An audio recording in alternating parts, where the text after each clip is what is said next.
pada minggu kemarin ya, bacaan kita dari Yesaya 25 ayat 6 sampai 9. Kita persiapkan 4 ayat ya. 4 ayat. Yesaya 25 ayat 6 sampai 9 ya, di bawah judul perikop keselamatan bagi bangsa-bangsa di Sion. Ini ada 4 ayat ya. 4 ayat berarti berurutan ya. Eda Keiko, Ibu Elia, Eda Keiko, Ibu Elia, Bu Yusti, sama siapa yang terbuka? Sama Bu Elis ya. Oke. Eda Keiko, Bu Elia, Bu Yusti, Bu Elis. Bu Elis ya tadi ya. Oke.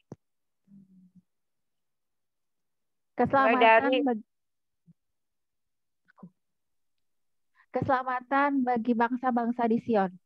Tuhan semesta alam akan menyediakan di Gunung Sion ini bagi segala bangsa-bangsa suatu perjamuan dengan masakan yang bergemuk, suatu perjamuan dengan anggur yang tua benar, masakan yang bergemuk dan bersumsum, anggur yang tua yang disaring endapannya. Dan di atas gunung ini Tuhan akan mengoyakkan kain perkabungan yang diselubungkan kepada segala suku bangsa dan tudung yang ditudungkan kepada segala suku bangsa. Segala bangsa-bangsa. Bu Yusti. Ia akan meniadakan maut untuk seterusnya, dan Tuhan Allah akan menghapuskan air mata daripada segala muka, dan aib mukanya akan dijauhkannya dari seluruh bumi. Sebab Tuhan telah mengatakannya.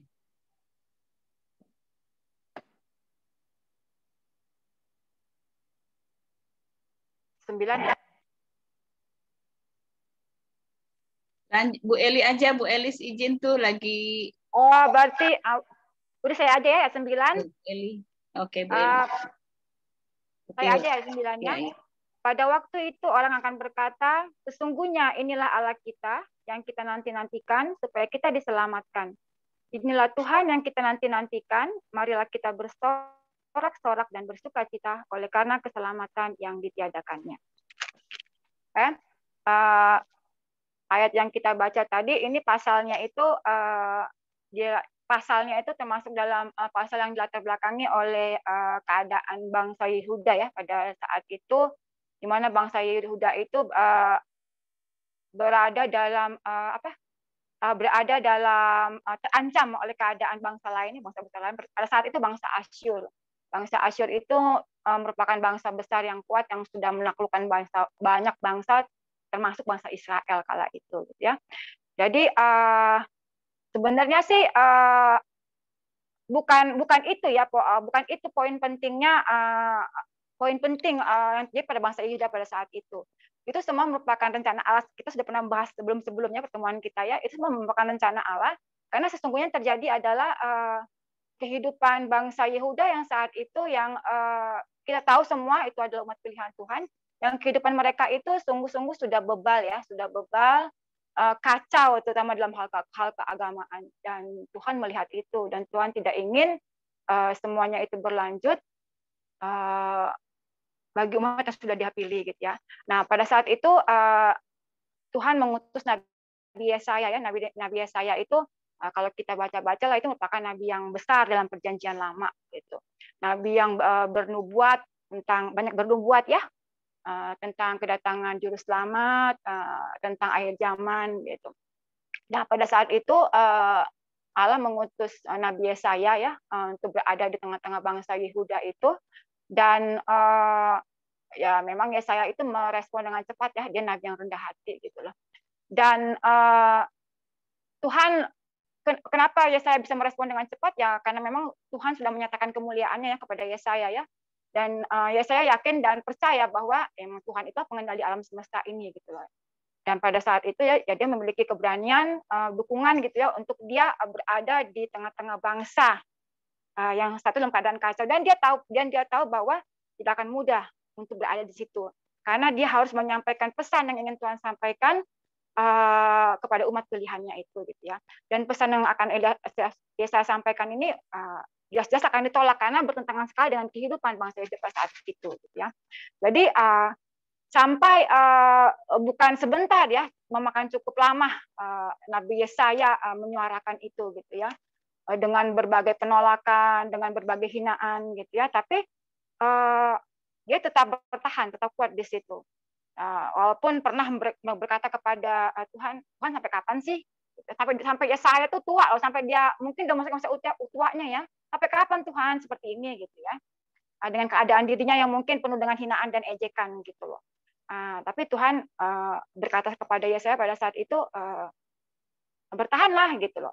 Bertahanlah sampai nanti tanah ini, kalimat tepatnya saya lupa ya, tapi intinya adalah sampai tanah ini akan tidak ada berpenghuni, akan gersang dan hancur, kata Tuhan gitu ya.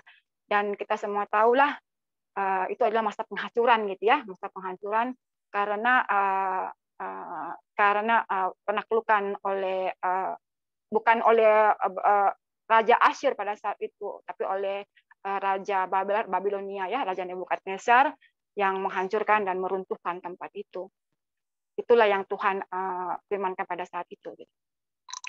Jadi kalau buat kita semua ya, kalau terutama bagi saya gitu, kita udah setiap tahun lah merayakan Jumat Agung dan memperingati Jumat Agung dan memperingati Paskah gitu, kebangkitan Kristus gitu. Semenjak saya menyadari apa itu Jumat Agung, apa itu artinya Paskah hingga sampai saat ini, rasanya udah cukup lama lah ya, udah berapa puluh tahun lah gitu kita memperingati hal yang sama gitu. Nah, kalau kita mereview kembali gitu ya tentang peristiwa Jumat Agung seperti khotbah Ibu Pendeta kemarin, begitu besarnya Tuhan mengasihi kita gitu ya. Hanya dikarenakan pada kejadian pada kejatuhan manusia ke dalam dosa itu ya, Tuhan begitu mengasihi kita gitu. Dia menciptakan kita sedemikian sempurnanya, sedemikian indahnya, serupa dengan dirinya gitu. Dan dia sangat mencintai itu gitu. Dia tidak ingin yang sudah diciptakan itu, makhluk seperti kita ini itu hancur dan rusak gitu. Dan kalau dalam perjanjian lama seperti bukan katakan tadi itu kan Tuhan itu mengadakan perjanjian ya dengan manusia, tapi pada saat itu melalui bangsa Israel ya. Jadi yang kita baca tadi lah gitu loh, dari kisah itu ya itu saat yang perjanjian dengan bangsa Israel. Tapi kalau dalam perjanjian baru kan melalui Yesus Kristus ya, pada saat keberadaan Yesus Kristus gitu loh. Jadi tugas yang diemban oleh Yesus Kristus sebagai anak Allah itu ya, kalau kita pernah lah, pasti kita semua pernah menontonnya tentang peristiwa, saya lupa judulnya apa, tentang peristiwa kematian Yesus dari penyalipan sampai ke bukit Kalvari itu, kita bisa menyaksikan gitu, walaupun itu hanya rekaan manusia, tapi seperti kalau kita membaca Alkitab seperti itulah ya, kira-kira kejadiannya. Gitu. Begitu besarnya hal yang harus dilakukan oleh Tuhan sehingga dia mengutus anaknya untuk menjalani itu semua gitu loh. Sebegitu menderitanya gitu. Sebenarnya untuk apa sih bersusah payah gitu? Untuk apa Yesus Kristus harus susah payah gitu? Untuk apa Yesus Kristus harus sampai mengorbankan nyawanya untuk apa gitu loh? Kan? Ya udah, kejatuhan dalam manusia berbuat dosa ya sudah jelas hukum dosa apa gitu. Tapi itu tadi kembali kita tahu bahwa Tuhan sangat mengasihi kita sebagai makhluk ciptaannya dan Dia ingin kita tetap berada dalam keselamatan. Dan jalan yang dijalani oleh Yesus Kristus itu bukanlah jalan yang mudah gitu ya. Bayangkan dia, kalau kita bisa membayangkan dia memakai mahkota duri gitu ya. Yang harus dia pakai harusnya mahkota kemuliaan gitu kan. Tapi dia pakai mahkota duri gitu. Dia mahkota duri dia dicambuk, dia dihina dan dia dicerca di situ gitu. Yang harusnya dia dieluk-elukan dalam kemuliaannya gitu kan. Sampai dia harus memikul salibnya, menjalani jalan salib itu yang Via Dolorosa itu ya. itu sungguh hal yang sangat walaupun kalau saya pribadi ya, walaupun saya sudah berpuluh-puluh tahun ya, pada saat momen seperti ini tuh saya tuh selalu diingatkan gitu ya. Tapi tetap saja apa ya, menimbulkan kesedihan gitu dalam hati gitu ya. Akhirnya apa? Kalau bisa sih jangan 1 kali 1 tahun kita memperingati itu gitu kan, agar semakin diingatkan gitu loh. Ya kan kadang-kadang kita suka lupa dengan hal itu gitu loh. Saking kita enaknya gitu kan, suka lupa dengan hal itu gitu. Jadi penderitaan apa yang harus dia alamin gitu loh. Hal apa yang menyebabkan sehingga harusnya dia adalah yang tidak berdosa menjadi berdosa karena kita gitu kan. Dia menjalani hukuman itu, dia menjalani peristiwa itu hanya karena apa? Karena apa yang sudah kita perbuat. Karena hanya dengan jalan itulah satu-satunya bahwa kita dapat diselamatkan oleh Tuhan. Tidak ada jalan lain. Jadi karena keberadaan Yesus Kristus yang sudah menjalani hal tersebut, itu yang menyebabkan kita mengalami pemulihan hubungan kita dengan Tuhan. Jadi kalau kita sudah sering lah mendengarkan sharing-sharing tentang Paskah ini ya, tentang kematian dan kebangkitan gitu. Tapi kalau saya pribadi gitu ya, untuk saat ini gitu, saya mau memaknai Paskah ini bahwa memaknai Jumat Agung dan memaknai Paskah ini bahwa Yesus itu memang nggak terkekang atau dikalahkan oleh hukum maut gitu ya. Dia tidak terkekang ataupun dikalahkan oleh hukum maut walaupun dia mati gitu di kayu salib itu gitu ya, mati di kayu salib itu. Jadi itu dibuktikan karena apa? Karena dia bangkit pada hari yang ketiga. Yesus pernah berkata kepada murid-muridnya bahwa dia akan diserahkan kepada orang berdosa, dia mati di kayu salib, tapi kan bangkit pada hari ketiga. Dan itu memang terjadi gitu.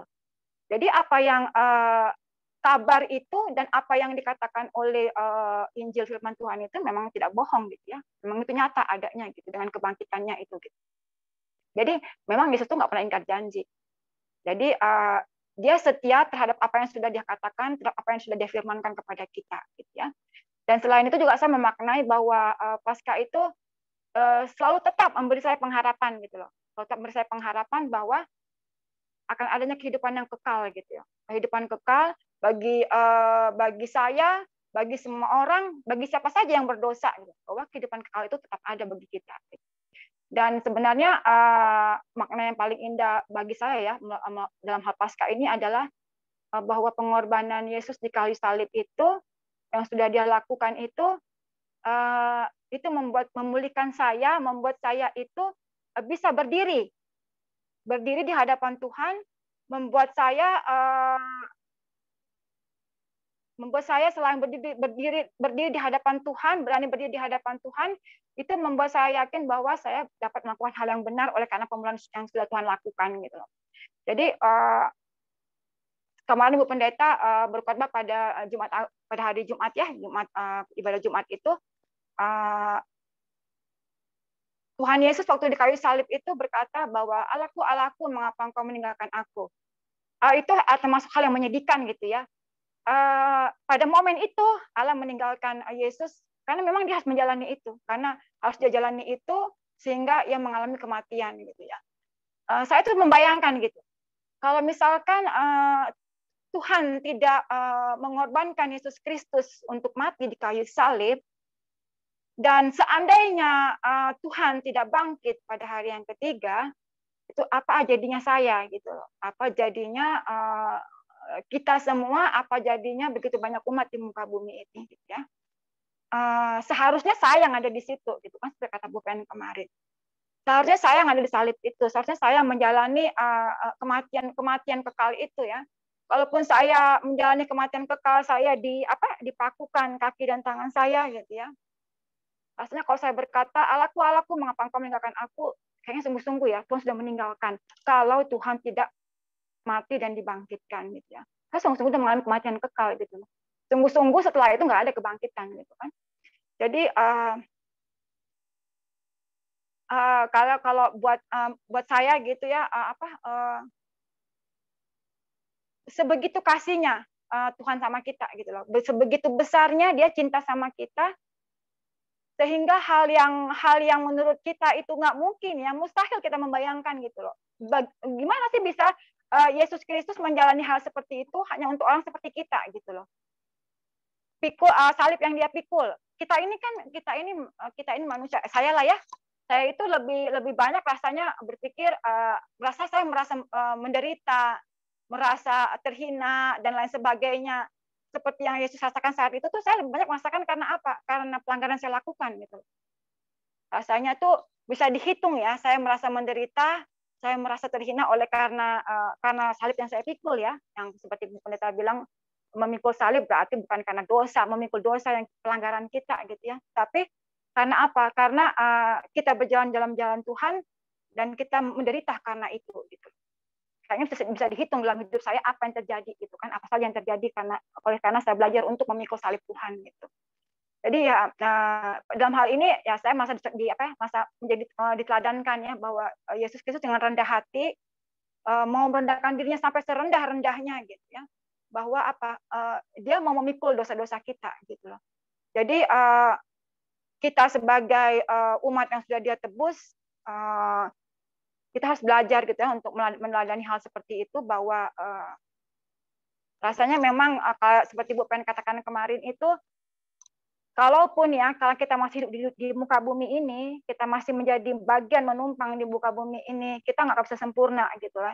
Hukum-hukum Taurat yang kata 10 perintah Tuhan itu, jangan membunuh, jangan mencuri, jangan bersaksi dusta, jangan berzina, jangan mengingini hak samamu, tuh kayaknya rasanya tuh kayaknya nggak ada lah ya manusia yang 100% bisa menjalankan itu. Rasanya nggak ada deh. Saya pribadi sih kayaknya banyak sekali hukum-hukum Tuhan yang masih perkataan Tuhan masih saya langgar, yang dia berkata tidak dan jangan gitu ya. Jadi ya selama kita memang masih ada di muka bumi itu hal yang tidak akan pernah jadi sempurna buat kita gitu loh. Jadi saya belajar ya bahwa dalam setiap pelanggaran yang kita lakukan karena kita masih ada di muka bumi itu, seperti Bu Pen katakan kemarin, dan sudah sering kita bahas lah, bahwa kita hanya perlu mengakui itu ya, kerendahan hati seperti Yesus tadi, mengakui itu dan memohon ampun ya, dan bertobat.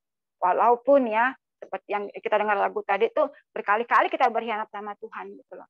Udah pun meminta ampun untuk dosa, untuk pelanggaran yang sama, kita lakukan lagi berikutnya. Berkali-kali. Jadi kadang kalau makanya saya bilang tadi, kayaknya saya pengen deh sering ya nggak mungkin ya kita sering merayakan memperingati hal seperti ini ya. Mungkin kita masing-masing lah ya dalam hati kita memperingatinya itu bisa setiap hari kalau perlu gitu ya, diingatkan setiap hari gitu ya, bahwa hal kecil pelanggaran yang kita lakukan nggak usah jauh-jauh lah ya, di dalam rumah kita atau dalam diri kita sendiri. Dan biasanya pelanggaran yang kita lakukan dalam diri kita sendiri itu tuh hal yang paling tersulit untuk kita evaluasi, untuk kita review kembali apa yang sudah kita lakukan gitu ya. Orang lain pun untuk menasihati kita atas apa yang sudah kita lakukan yang kita sebenarnya tahu tidak benar, itu pun kadang-kala susah buat kita untuk menerimanya. Ya kan? Coba deh, kita lebih suka menghadapi siapa? Kita lebih suka menghadapi orang yang baik apa orang yang benar? Kan ada orang baik, ada orang yang benar gitu ya. Kita melakukan satu kesalahan gitu. Oh, saya pribadi ya sampai saat ini pun saya masih berkata, saya lebih suka menghadapi orang yang baik. Karena menurut saya itu orang baik itu pasti masih menjaga kata-katanya. Dia baik gitu. Padahal orang baik itu belum tentu selalu benar, kan? Dan yang orang benar itu belum tentu selalu baik dalam tanda kutip baiknya. Ya. Karena apa? Saya takut menghadapi orang yang benar. Kalau saya menghadapi orang yang benar itu, orang itu seperti ini loh, seperti cermin yang orang itu merefleksikan, memantulkan ketidakbenaran dalam hidup saya. Jadi ya itulah belajar untuk bisa mengakui bahwa ketidakbenaran atau kesalahan yang kita lakukan itu orang lain memperbaikinya, itu saya belajar untuk bisa menerimanya dengan baik gitu loh, dan tidak menjadi takut akan karena hal itu. Gitu. Jadi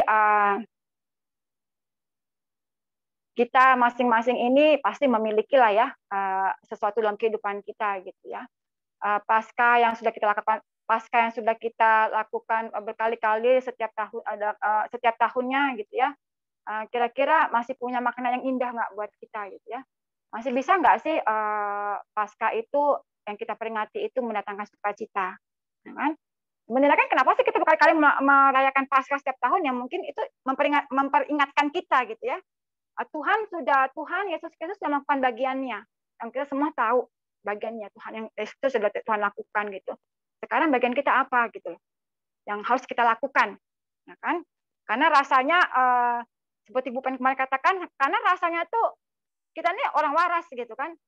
Sudah begitu Tuhan lakukan, Yesus Kristus lakukan, apa yang bisa kita balasan yang kita lakukan terhadap itu. Nah, itu semua kan bukan buat Tuhan dan Yesus Kristus. Tuhan itu segala-galanya, dia nggak perlu itu gitu. Tapi itu buat kita yang masih ada di muka bumi ini. Seperti tadi yang saya katakan bahwa kalau saya ditancapkan paku di kayu salib itu, kalau tidak ada kematian dan kebangkitan Yesus, ya udah saya kematian kekal di situ. Bukan hanya tubuh saya yang ada di muka bumi ini, roh saya pun ada di muka bumi ini. Roh saya tidak akan kemana-mana, di muka bumi ini tetap ditancapkan. Kematian kekal itu tetap ada dalam diri kita semua. Tapi mahkota duri yang dipasangkan di kepala Yesus itu buat saya itu memaknainya itu ya darah yang dikeluarkan oleh karena tertancapnya mahkota duri itu seperti membasuh semua pikiran-pikiran jahat di kepala saya gitu. Nah, kan kita manusia ini pikiran ini kan paling jahat ya enggak? Pikiran ini paling jahat. Sekelebat aja sepersekian detik aja tuh udah bisa berpikiran jahat gitu. Kalau saya sih tidak ada satu hari pun saya tidak punya pikiran jahat dalam kepala saya. Itu pasti ada walaupun hanya sekelebat saja, sedikit aja terbersit itu. Pasti ada pikiran jahat. Ya, Tuhan ditancapkan paku-paku di tangan dan kaki Tuhan, ya itu mungkin itu ya dosa-dosa yang mungkin kalau saya memaknainya mungkin maknanya secara bodoh kali ya. Memaknai itu seperti apa sih dosa yang saya lakukan sama tangan dan kaki saya gitu loh. Ya kan cara nggak langsung kan pasti banyak lah ya tangan dan kaki kita lakukan dosa gitu. Dan tombak yang ditancapkan ke perutnya yang menghancurkan lah semua isi perutnya ya. Itu mungkin ya membersihkan hati kita yang penuh dengan kejahatan juga ya. Masing-masing kita tahu lah. Kita menyadari apa semakin kita sering komsel dan menyaringkan firman Tuhan, kita akan semakin peka lah ya. Dosa dan pelanggaran apa yang kita lakukan gitu. Hati pikiran hati kita yang jahat yang kita telah lakukan gitu ya. Jadi buat saya setiap tahun saya sudah memperingati, mengetahui sebenarnya apa pesan yang disampaikan, tapi ya saya tetap bersukacita ya, saya tetap berpengharapan bahwa kehidupan kekal itu tetap menjadi milik saya gitu loh. Dan kehidupan kekal itu tetap menjadi milik saya dan itu janji Tuhan kepada saya. Ya. Dan saya mau belajar untuk tidak lagi merasakan bahwa pelanggaran yang saya lakukan itu adalah salib yang saya pikul. Tapi saya ingin belajar bahwa kebenaran mengikuti jalan Tuhan, berjalan sesuai dengan apa yang Tuhan katakan kepada saya, walaupun itu tidak menyenangkan, saya akan mencoba menjalaninya bahwa kata Bu Pen sampai walaupun apa yang kita alami, penderitaan yang kita alami tetaplah bertahan. Karena apa? Dengan bertahankan itu kita akan mendapatkan hadiah ya, bukan hadiah lah, mendapatkan kehidupan kekal yang mahkota keabadian yang Tuhan katakan tadi. Jadi ya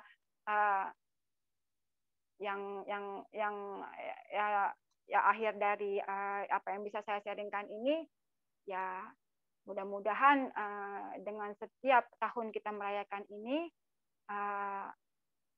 semangat Paskah ini masih bisa membuat kita bertahan untuk menjalani setiap persoalan yang ada dalam kehidupan kita, membuat kita masih tetap bersemangat untuk mengerjakan apa yang menjadi bagian kita dan tetap mendatangkan sukacita buat kita semua. Ya demikianlah sharing dari saya. Yang mungkin kita semua masing-masing bisa menyampaikan kira-kira apa sih pesan Paskah, pesan Paskah yang bisa kita dapatkan pada saat ini. Terima kasih. Terima kasih Bu Yusti.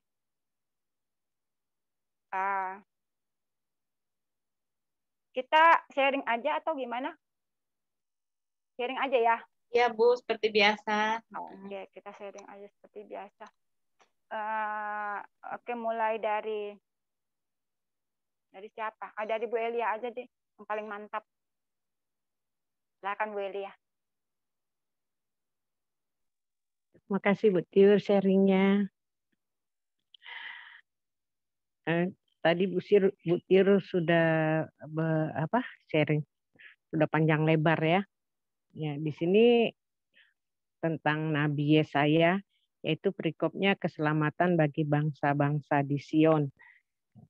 Dikatakan sama Bu Tiur itu Nabi Yesaya ini mengingatkan bangsa Israel ini bukan waktu yang singkat ya, tapi memakan waktu yang lama, 40 tahun.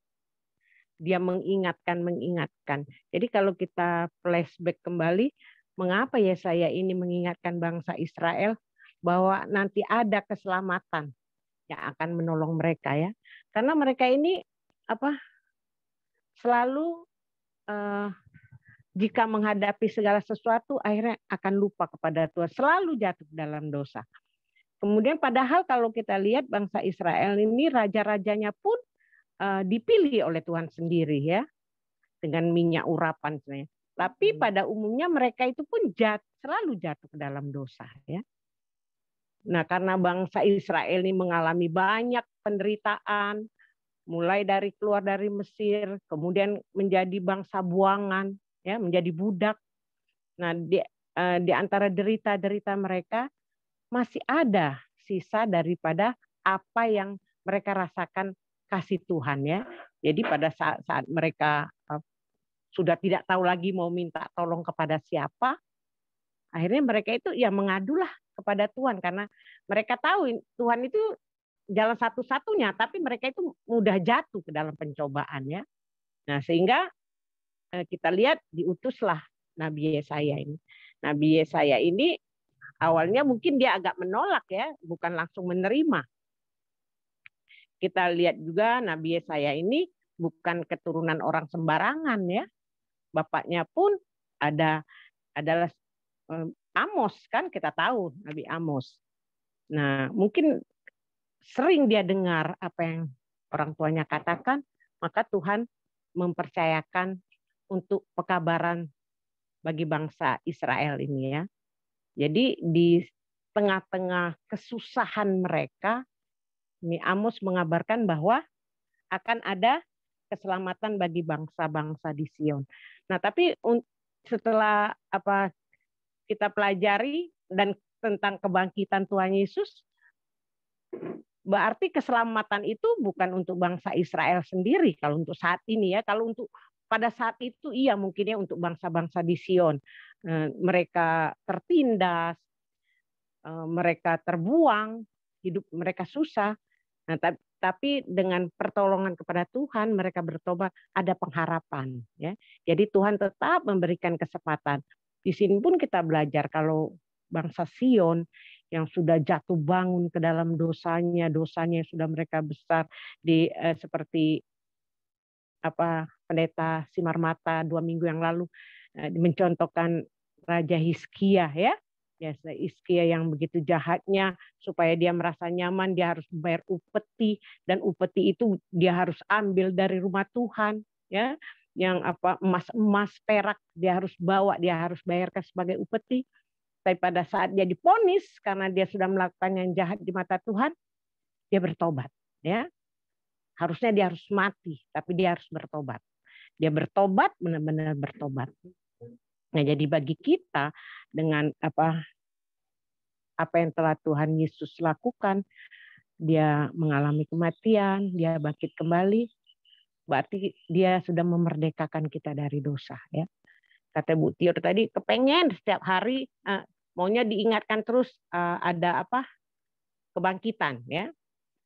Sebenarnya hal penyalipan yang Jumat Agung yang kita peringati itu sebenarnya mungkin saya pribadi mungkin hampir setiap hari saya menyalibkan Tuhan Yesus ya, berulang kali saya menyalibkan Tuhan Yesus dengan apa yang saya lakukan yang tidak benar di mata Tuhan.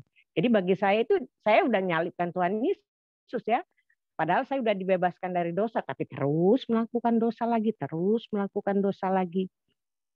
Kalau ingat, oh kebangkitan Tuhan Yesus, aduh Tuhan, berarti Tuhan sudah membebaskan saya dari segala dosa. Tapi kadang kita salibkan lagi, ya. Itulah sifat manusia ya, tidak luput dari segala dosa.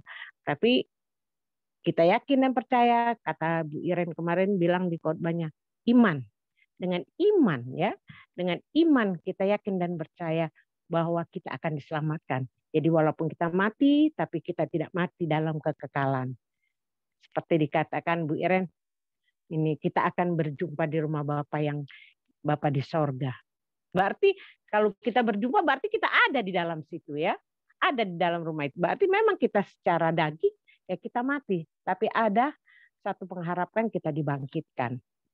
Kemudian dikatakan sini tidak ada air mata ya. Di ayat ini, ayat 8, ia meniadakan maut dan seterusnya. Dan Tuhan akan menghapuskan air mata. Dalam kehidupan kita, ini sering secara pribadi ya mungkin sering kita hadapi pada saat betul-betul kita mengalami satu pencobaan ya. Satu pencobaan yang menurut saya udah nggak kuat lagi deh yang ditanggung. Tapi kita ingat, ada satu kekuatan ya, ada sesuatu kekuatan yang kita bisa hadapin itu ya. Ya kita serahkan semuanya pada Tuhan.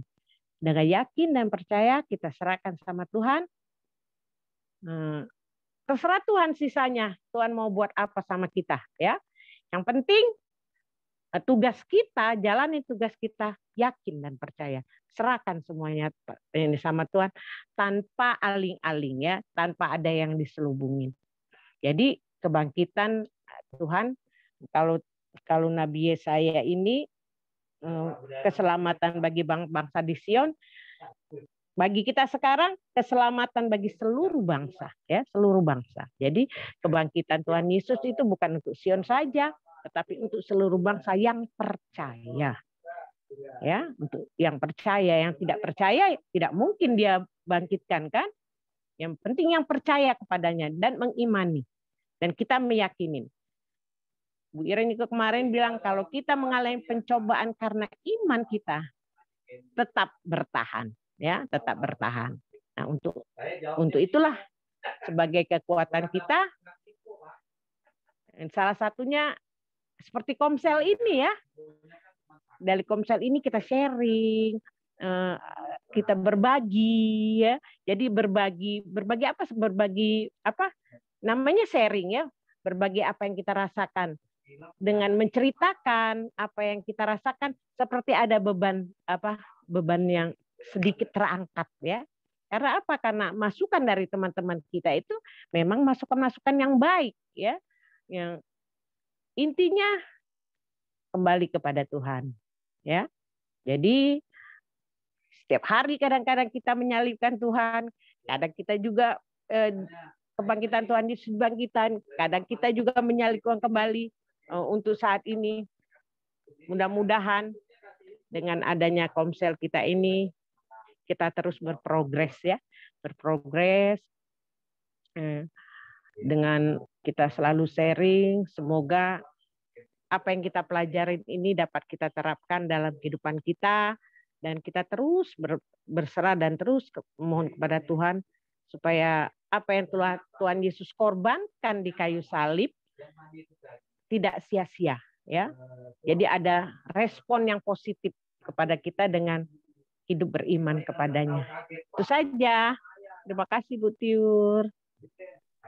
Terima kasih Bu Elia. Iya ya, ya memang kita nggak perlu takut lah ya, nggak perlu gentar lah selama saya ada di muka bumi ini kan. Bangsa Yehuda aja tuh, terutama pemimpin-pemimpinnya lah ya, pemimpin-pemimpin pemuka agamanya itu ya. Kalau kita baca-baca kan luar biasa banget tuh jahatnya kan. Jelas-jelas tuh hukum Tuhan itu yang mereka langgar. Mereka bisa meletakkan berhala dalam rumah kudus Tuhan. Nah, jelas-jelas banget kan itu kan. Itu aja Tuhan masih pelihara mereka gitu, masih Tuhan maafkan gitu kan. Dan juga yang waktu Yesus disalibkan, kan ada penjahat tuh, salibkan juga di situ. Penjahat itu kan pada saat itu sempat menyatakan imannya, percaya kepada Tuhan, kepada Yesus Kristus. Yesus Kristus bilang apa pada saat itu? 2 kali salib hanya bilang kan, pada hari ini juga engkau bersama aku di Firdaus, katanya. Tuh bayangin kan, coba. Sekarang kalau kita renungkan, kejahatan apa sih yang paling besar? Pelanggaran apa paling besar yang sudah saya lakukan dalam kehidupan saya sampai saat ini, gitu kan. Nah, mudah-mudahan nggak ada yang melebihi itu, gitu kan. Tapi ya, kata Bu Elia tadi, semua sudah kita imani bahwa kita percaya bahwa Tuhan itu adalah Allah, Dia adalah juru selamat dunia ini. Pasti mahkota keselamatan itu menjadi milik kita. Ya. Nah, itulah. Terima kasih Bu Elia. Berikutnya, Eda Keiko.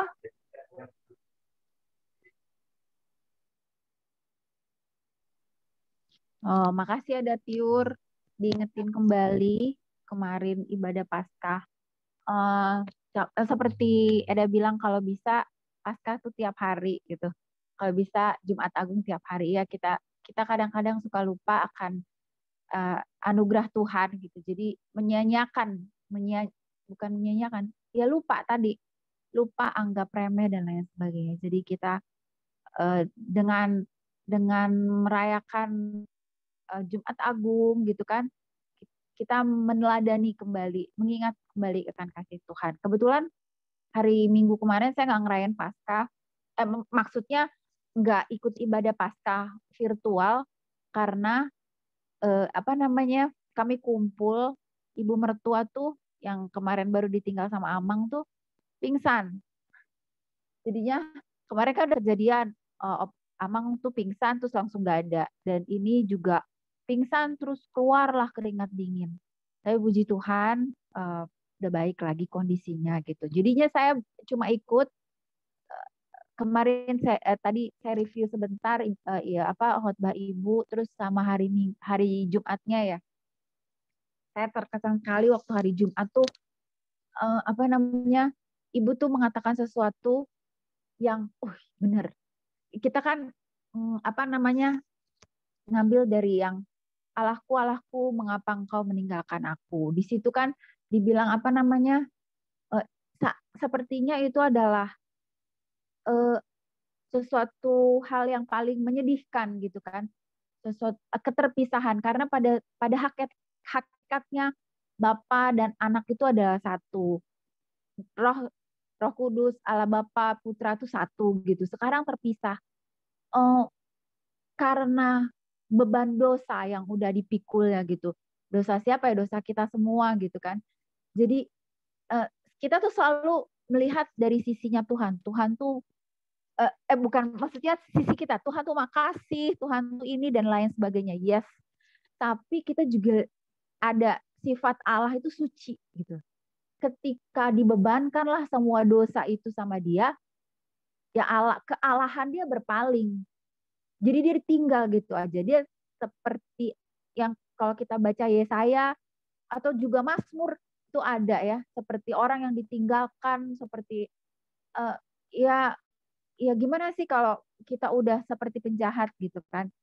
Pada saat itu ya terjadi keterpisahan itu, makanya Tuhan tuh berteriak, Allahku, Allahku, mengapa engkau meninggalkan aku? Karena tadi sifat sucinya itu, sementara dia harus dosanya tuh harus dia pikul sendiri gitu kan. Tapi kemudian ibu bilang, ya karena kasihnya yang luar biasa itu dia ngelakuin semua itu tuh. Nggak kaleng-kaleng gitu, menebus kita tuh dengan luar biasa banget, dengan mengorbankan dirinya, dengan apa lagi ya, maksudnya kealahannya itu bukanlah suatu kealahannya itu bukan suatu hal yang perlu untuk dipertahankan gitu.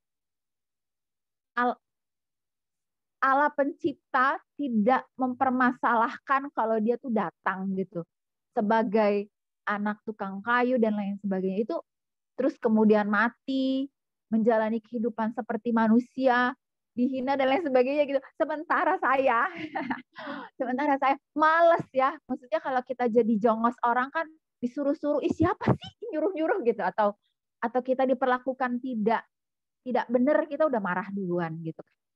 Tapi Tuhan tuh melakukan hal itu gitu. Dan itu karena cintanya buat saya, buat kita semua. Dan sampai pada puncaknya dia mengatakan hal itu karena keterpisahannya dengan dosa tadi ya. Kemudian satu hal yang Ibu ingatkan gitu ya, bahwa Allah sekejap meninggalkan putranya untuk menyelamatkan kita.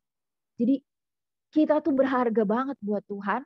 Jadi Tuhan tuh gak akan pernah tinggalin kita gitu dalam hal apapun, karena dia sudah pernah meninggalkan anaknya. Wah, waktu saya dengar itu, jadi sangat sedemikian gitu ya cintanya Tuhan tuh sama kita gitu. Jadinya untuk melewati hari-hari berikutnya gitu, saya akan mengingat hal itu. Tuhan sampai berteriak karena ditinggalkan sama Bapaknya supaya dia bisa menebus kita. Jadi supaya kita akan bersama-sama dengan Bapa. Nah, mungkin itu adalah suatu pemahaman ya, suatu hal yang sangat luar biasa buat saya gitu, bahwa Tuhan tuh sayang banget sama saya, sayang banget sama kita semua gitu kan. Terus Paskah bagi saya secara pribadi adalah inti dari Alkitab gitu ya. Karena kalau misalkan tidak ada kebangkitan, iman kita tuh akan sia-sia seperti Rasul Paulus bilang. Jadi di kebangkitan itulah iman kita, kepercayaan kita itu tidak sia-sia. Kita mengikuti Tuhan yang hidup, kita mengikuti Tuhan yang kasihnya tuh luar biasa buat kita gitu. Jadinya seperti lagu pujian, karena ia hidup maka ada hari esok. Nah ya seperti itulah gitu, kita hidup, kita nggak akan mati sia-sia, karena di situ Tuhan akan bangkit gitu. Tuhan akan membangkitkan kita. Kita tidak akan terlepas dari Dia dengan kita mengimani karya keselamatannya gitu. Jadi itu bekal saya rasa itu bekal saya ya untuk melangkah sesusah apapun kehidupan.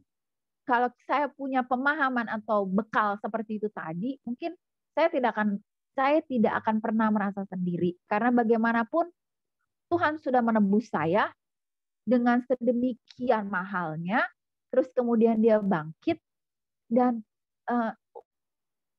memahkotai saya kehidupan. Jadi karya keselamatannya itu luar biasa dalam kehidupan dalam kehidupan saya secara pribadi gitu ya.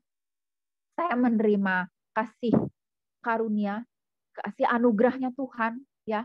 Sesuatu yang tidak layak saya dapatkan tapi diberikan. Itulah anugerah dari Tuhan. Kita nggak layak gitu, tapi Tuhan kasih dengan cuma-cuma, kasih anugerah Tuhan. Terus saya juga diberikan belas kasihan Tuhan gitu. Seharusnya saya mendapatkan segala sesuatu yang buruk, tapi Tuhan mengambilnya dari saya, dipikulnya sendiri untuk saya mendapatkan tadi belas kasihan Tuhan. Jadi bagi saya, hidup saya itu hanya karena belas kasihan Tuhan dan hanya karena kasih karunia Tuhan semata saya hidup. Untuk itu ya seperti Ibu bilang lagi kemarin, dan seperti komsel-komsel kita beberapa minggu gitu, seharusnya kita beresponnya dengan secara benar, dengan hancur hati kita gitu. Bukan suatu hal yang karena keselamatan yang kita dapatkan ini bukan sesuatu hal yang mudah, atau bukan sesuatu hal yang gampangan atau sesuatu yang murahan gitu, tapi sesuatu hal yang berharga. Jadi memakna itu harus dengan hancur hati kita gitu. Maksudnya itu akan mengubah pola pikir kita, pola sikap kita dan lain sebagainya. Makanya saya bersyukur kemarin sempat dibahas tentang awal-awal Jumat Agung, awal-awal Minggu Sengsara. Saya ingat Pak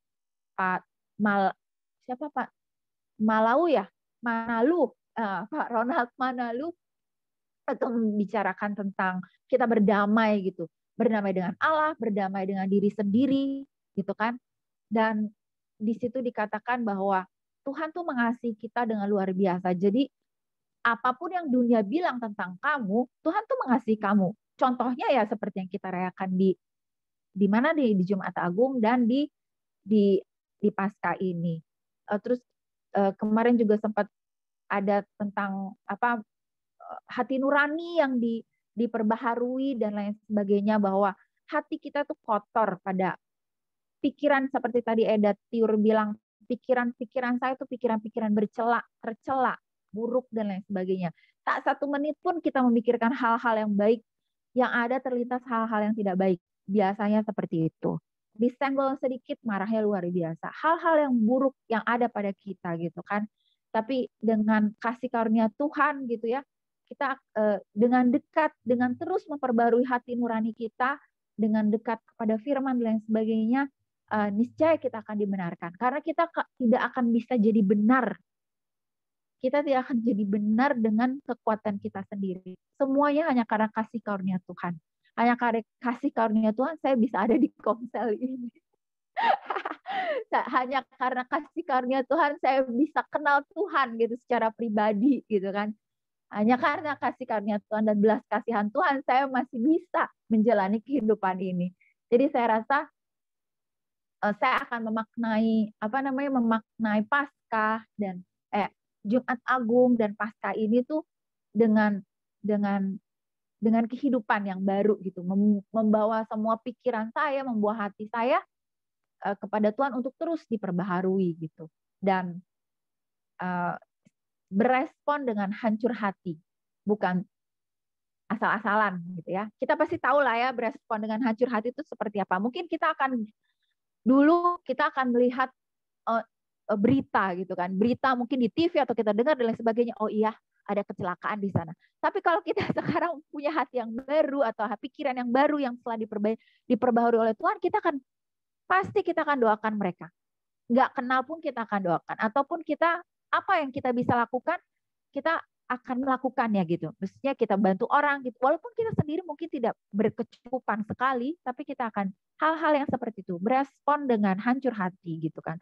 Melihat permasalahan orang nggak sambil lalu, tapi kita punya empati yang tinggi sama orang. Jadi merubah cara pikir kita, cara pandang kita yang terlalu memikirkan diri sendiri, jadi kita jadi seperti memiliki karakter Tuhan untuk lebih memikirkan orang lain di luar dari diri kita sendiri. Jadi saya akan berespon dengan hancur hati yang tadi, yang kemarin kita renungi di pas Jumat Agung, dan saya juga akan bersuka cita dengan luar biasa karena Tuhan tuh sudah bangkit buat saya, buat kita semua dengan kemenangan yang luar biasa. Jadi hal apapun, kesulitan apapun yang ada dalam kehidupan saya, mungkin saya akan meresponinya sebagai cara saya berterima kasih sama Tuhan. Kesulitan, mungkin akan ada kesulitan di depan. Mungkin kalau dulu saya akan ngedumel, saya akan cari pertolongan yang lain. Sekarang saya akan diam dan mengikuti apa yang Tuhan inginkan gitu loh. It's not nggak mudah, tapi dengan kita tetap mengingat pengorbanan Tuhan dan cintanya sama saya, sama kita, mungkin itu akan lebih menghaluskan hati saya, sehingga saya akan berespon dengan hancur hati tadi. Terima kasih. Makasih Dak Keiko. Ya, sama lah kayak saya ya. Kalau dalam karya penyelamatan itu bagian yang saya pengen selalu tetap saya ingat ya, yang saya pengen tetap saya selalu ditayangkan di hadapan saya gitu tuh, ya itu tadi tuh yang waktu Tuhan Yesus berkata, Allahku, mengapa engkau meninggalkan aku? Itu tuh bagian yang paling bukan lagi menyentil, kayaknya nabok ya. Buat saya itu nabok banget gitu loh, yang terpisah gitu kan, terpisah dengan Bapaknya, itu bagian yang paling memang segitunya gitu loh. Karena apa? Karena bukan apa yang dia lakukan gitu kan, apa yang kita perbuat gitu ya. Jadi ya semua itulah yang membuat kita semua bisa pantas berada di hadapan Tuhan. Kita bisa memiliki karunia untuk hidup benar, dan kita bisa mendapatkan ya janji Tuhan dengan mahkota kehidupan tersebut. Makasih Dak Eko. Kemudian Bu Yusti. Ayo Bu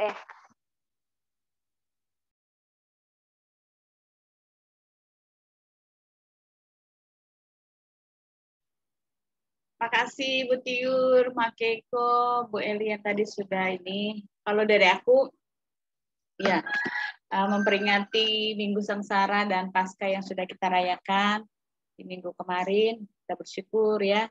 Dan tadi yang Mama, kita bersyukur bahwa Yesus sudah mati, karena kalau Yesus tidak mati, 1 Korintus 15 ayat 17, jika Kristus tidak dibangkitkan, maka sia-sialah kepercayaan kamu, dan kamu masih hidup di dalam dosa. Jadi memang Yesus menerima itu semua karena kasihnya kepada kita. Kalau kita nonton film The Passion of the Christ itu luar biasa ya, ketika Yesus bergumul di Taman Getsemani sampai dibilang bahwa keluar darah dari pori-porinya ya. Menurut penelitian katanya itu pembuluh darahnya pecah gitu. Saking bebannya yang dipikul itu berat. Dan kalau mau direfleksi dalam kehidupan kita sampai hari ini, kita belum pernah kan sampai ngalamin seperti itu, walaupun pergumulan kita ada, tapi tidak seperti yang Yesus alami itu kan. Dia bergumul sampai keluar darah di pori-porinya itu ya, dibilang bahwa pembuluh darahnya pecah. Dan firman Tuhan bilang kan, Yesus sudah genapi itu semua penderitaan Yesus alami itu, supaya digenapi firman Tuhan bahwa pencobaan-pencobaan yang kamu alami itu adalah pencobaan-pencobaan yang biasa yang tidak akan melebihi kekuatanmu. Itu janji Tuhan. Jadi penggenapan janji Tuhan yang sudah Tuhan berikan di dalam firman-Nya itu akan kita alami. Tuhan bilang juga bahwa ketika dia disalibkan, ketika dia dihina, kalau kita nonton film itu ya, dia diludahi, ya kan, dia dicambuk, dia bahkan di kayu salib itu kan, dia ngalami itu semua supaya kita tidak alami itu, ya kan. Semua kutuk, semua dosa sudah dia pakul lunas di kayu salib. Semua penderitaan itu sudah dia alami supaya kita tidak alami itu. Memang dia bilang, Yesus bilang, katakan bahwa kamu akan mengalami semua apa yang Yesus alami, maksudnya ketika kita mengalami dihina, kita Yesus kan tidak bersalah ya, tapi dia dituduhkan melakukan sesuatu yang salah gitu. Nah, Yesus bilang kamu akan mengalami itu semua, tapi itu tidak akan melebihi kekuatan kita. Karena Allah itu setia dan Allah tidak pernah mencobai anak-anaknya. Ya, ketika cobaan itu datang, kalau Bu Iren kemarin bilang jangan salah kalau pola hidupmu salah gitu kan, suka minum-minum mabok gitu kan, jadi levermu rusak. Jangan salahkan bahwa Tuhan, inilah bebanku, ini salib yang harus aku pikul. Padahal memang kamu salah gitu kan. Ada kesalahan yang kita buat, penderitaan yang kita alami itu ada juga karena kesalahan kita, ya kan. Jadi tidak semua yang kita alami itu Allah izinkan terjadi. Tapi kalau itu terjadi, kita alami, kita koreksi diri. Apakah ini datangnya dari Tuhan, ataukah ini karena kesalahan kita? Kalau karena kesalahan kita, kita koreksi diri kita, lalu kita merubah diri kita untuk tidak lagi melakukan hal yang sama. Sehingga kemarin Bu Iren bilang, jangan sampai waktu Tuhan panggil kita masih hidup di dalam dosa gitu kan. Sehingga keselamatan yang sudah Tuhan kasih itu kita tidak dapat gitu kan. Tuhan sudah memberikan keselamatan itu dengan sia-sia kepada kita, gratis gitu kan. Tapi keselamatan itu kita mesti kerjakan. Firman Tuhan bilang kan, kerjakanlah keselamatanmu dengan sungguh-sungguh, ya kan. Jadi kita sudah diberikan keselamatan itu, beda sama orang tetangga kita, orang-orang yang tidak percaya kepada Tuhan, pada Yesus. Ya, mereka berbuat baik, berbuat amal, ya kan, mencari pahala supaya mereka masuk surga. Nah, kita sudah saking keenakan nih kita sebagai anak-anak Tuhan kan, sudah diberikan secara gratis sehingga kita udah percaya aja gitu kan, pasti kan kita udah selamat, pasti masuk surga kalau mati. Sehingga ada yang hidup dalam dosa gitu, dia percaya bahwa nanti abis ini juga bertobat minta ampun lagi, Tuhan ampuni gitu kan. Seingat sekali Pak Liur bilang satu kata yang dia bilang itu, jangan sampai kita terus masih melakukan dosa yang sama, lalu kita ambil darah Yesus yang itu, lalu kita lempar ke mukanya dan kita katakan bahwa darahmu tidak mengerjakan apa-apa. Jangan seperti, artinya kita masih hidup terus buat dalam dosa, lalu kita datang lagi minta ampun, kita lagi buat dosa yang sama, gitu kan. Tidak ada perubahan di dalam diri. Harusnya kalau kita tahu salah, ada progres yang kita buat. Oh ya, kita tidak lagi di dalam dosa yang sama, kita udah naik level kan. Kita datang minta ampun sama Tuhan, tidak lagi hidup di dalam dosa yang sama. Ada perubahan di dalam hidup kita. Saya punya pengalaman dengan ada seorang ibu, saya ketemu di pasar. Bulan kemarin deh, beberapa minggu yang lalu saya ketemu di pasar. Ibu ini setiap hari kalau ke pasar saya suka lihat gitu orang, oh iya dia orang Batak, karena dia suka ngomong. Dari ngomong kan kita bisa tahu dia orang apa ya, Batak gitu. Satu ketika saya ketemu sama dia karena dia jualan di depan tukang ikan. Saya ngobrol, Bu gimana, apa kabar gitu. Terus saya pesan itu apa namanya obat kunyit putih di dia gitu kan. Terus ngobrol lah dari situ, ngobrol, dia cerita bahwa dia itu dulu apa namanya kerja sama suami istri, mereka kerja, tapi sejak corona mereka benar-benar di PHK dan dirumahkan. Dan dia punya 4 orang anak, yang 2 itu masih kuliah, yang 2 masih sekolah. Dan dia ngalamin, tadinya dia bilang mau jualan di pasar itu satu hal yang berat buat dia. Karena apa, biasa dia kerja, ketika dia jualan pun, ketika dia tawarin ke orang, pertama kali dia ngalamin ketika dia tawarin ke orang, lalu orang tidak membeli jualannya itu, dia malu, dia pulang, dia nangis gitu. Tuhan, saya kan nggak mau jual lakukan ini, dia bilang gitu. Tapi dia ingat kalau dia nggak lakukan itu, anak-anaknya nggak makan, anak-anaknya nggak bisa sekolah, karena suaminya nggak kerja, tapi suaminya suka ngantar dia kalau mereka ke pasar, mereka sama-sama ke pasar untuk belanja, terus pulang mereka suaminya bantuin dia untuk ngemasin itu, dia jualan cabai, apalagi itu bawang merah, bawang putih gitu, tomat, dia jualan itu aja. Dan yang dia alami adalah ketika dia buka lapaknya di depan tukang ikan, itu di sampingnya ada tukang bahan kue, dia itu dilemparin, tahu nggak? Dia dilemparin dengan air, disiram pakai air, terus disiram pakai tomat busuk itu dilempar gitu. Dia ngalamin itu sampai hari ini, dia cerita. Terus sampai hari yang saya ketemu dia hari itu. Oh ya gitu. Ya. Jadi kami sambil ngobrol, ibu yang di sampingnya dia juga ada tukang sayur. Ibu itu udah aksi, dia sudah lempar air gitu, siram air gitu kan. Terus dia bilang, lihat tuh Bu, lihat tuh Bu, lihat tuh. Saya udah mulai disiram sama ibu itu, sama air. Jadi mereka bilang bahwa dia menghalangi rezeki mereka gitu. Sejak dia ada di situ menghalangi rezeki mereka. Terus dia ngalamin itu selama berhari-hari. Dia bilang, Bu, tahu nggak, saya nangis setiap hari saya itu nangis. Tapi saya nggak bisa buat apa-apa. Kalau saya nggak jualan, kami nggak bisa makan, anak-anak saya nggak bisa sekolah, dia bilang. Saya bertahan deh. Setiap pagi ketika dia mau buka lapak di rumah, dia berdoa. Dia nangis hari itu, setiap hari dia lakukan nangis, Tuhan tolong saya, kuatkan saya, mampukan saya supaya hari ini saya bisa bertahan. Gitu kan. Dan saya bilang, oh ya, ketika dia cerita, saya bilang, ya udah, Ibu, penderitaan yang Ibu sudah alami tidak sebanding dengan apa yang Yesus sudah alami. Mungkin saya kalau di posisi Ibu juga nggak kuat. Tapi saya mau hanya bagikan bahwa saya dapat ini juga dari pendeta saya, dari Bu Iret, saya bilang dari gembala sidang saya, dia bilang, pandang salib, dia bilang. Salib itu melambangkan penderitaan, ya kan? Yesus sudah ngalamin itu semua. Yesus itu Allah, memang. Tapi dia mengalami itu semua. Dia tidak salah, tapi dia mengalami itu semua. Dia dihina, Ibu nggak sampai berdarah-berdarah kan, saya gitu. Nggak apa-apa kan, Ibu masih bisa bertahan kan, doakan mereka, saya bilang gitu. Itulah salib yang Ibu harus alami gitu. Itulah penderitaan yang memang, tapi Tuhan pasti menguatkan Ibu. Tuhan pasti bela Ibu. Dan saya percaya bahwa nggak ada yang kebetulan. Setelah ketemu dengan Ibu itu, kami di rumah suka doakan Ibu itu. Besoknya saya balik ke pasar.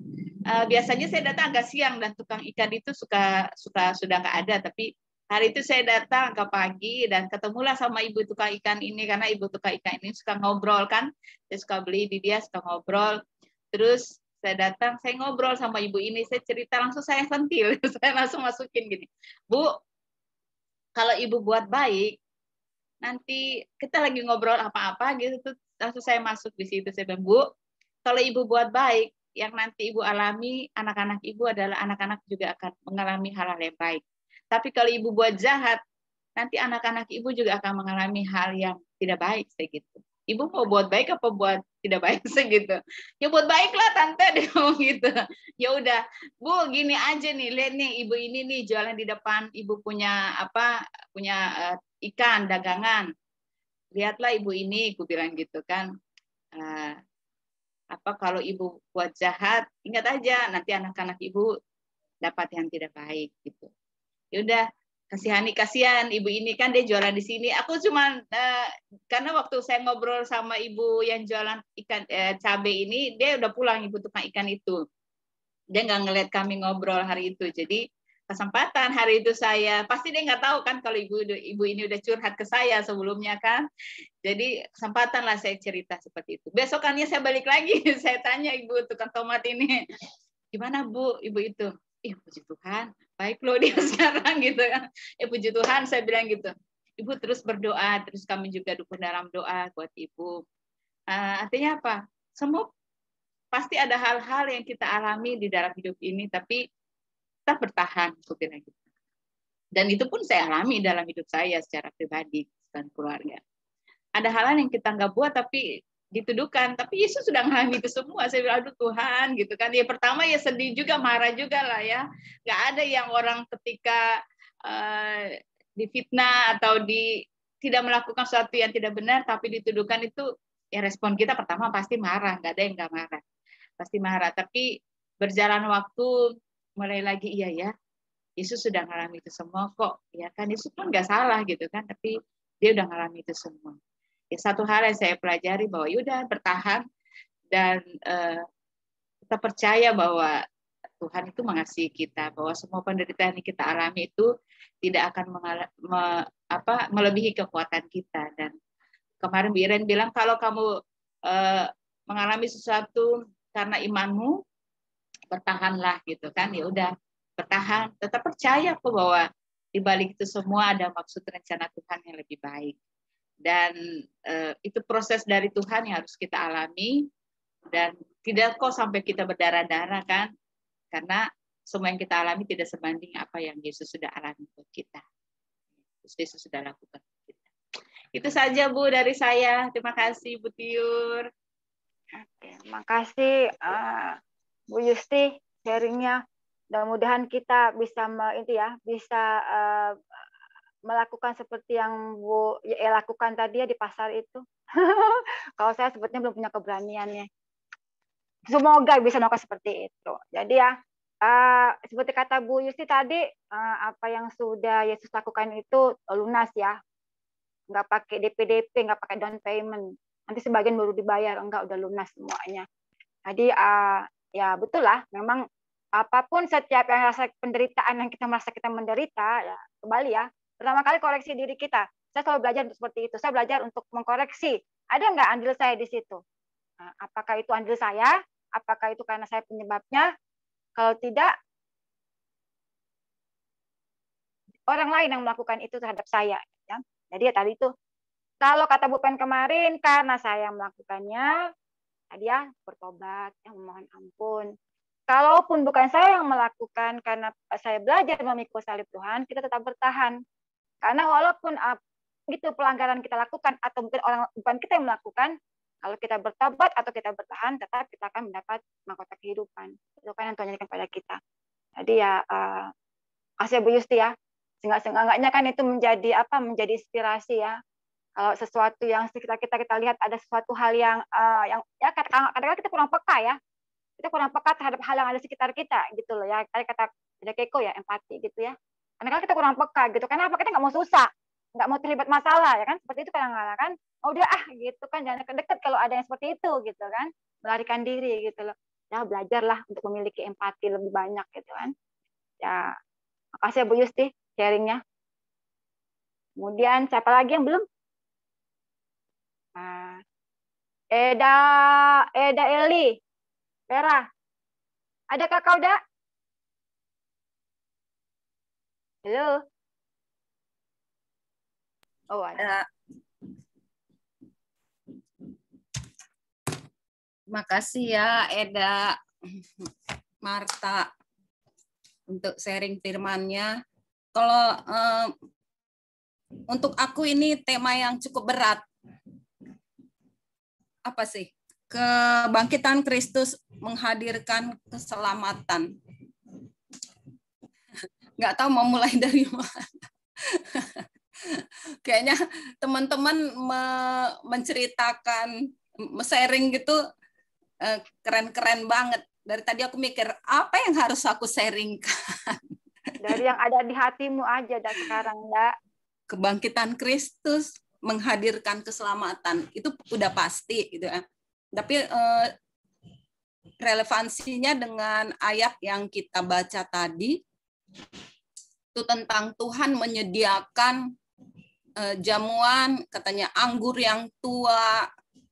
Dia janjikan yang yang sangat bagus gitu ya. Itu janjinya bagus banget. Kemudian di ayat berikutnya katanya Tuhan akan mengoyakkan perkabungan.